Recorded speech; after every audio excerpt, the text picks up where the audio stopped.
ঢাকাই জামদানি শাড়ি থেকে এই চুড়িদারটা তৈরি করেছি। চুড়িদারের গলায় ওপরের অংশটায় রেখেছি ইউ এবং নিচের দিকেরটা ভি কাট করেছি।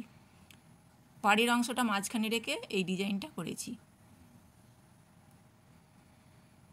এর হাতটা করেছি এরকম 3/4 এবং পাড়ের অংশটা হাতের শেষ প্রান্তে জুড়ে দিয়ে এই ডিজাইনটা এসেছে।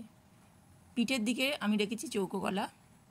পাড়ের অংশগুলো জুড়িয়ে জুড়িয়ে এই ওড়নাটাকে তৈরি করে নিয়েছি। এটা প্রায় 2.5 মিটার ওড়না। দেখুন তো এই চুড়িদারটা কীরকম হয়েছে। এটা ওড়নার অংশ যাচ্ছে, গলাটা এরকম ইউ ভি শেপ, আর এতখানি ওড়না। এটা একটা অর্ডারের জামা। ভিডিও বানানোর জন্য তার অনুমতি নিয়েই আমি জামাটা পরেছি, তাই ফিটিংয়ের হয়তো একটু গণ্ডগোল হচ্ছে, বুঝতেই পারছেন। ভিডিওটা দেখার জন্য সবাইকে ধন্যবাদ।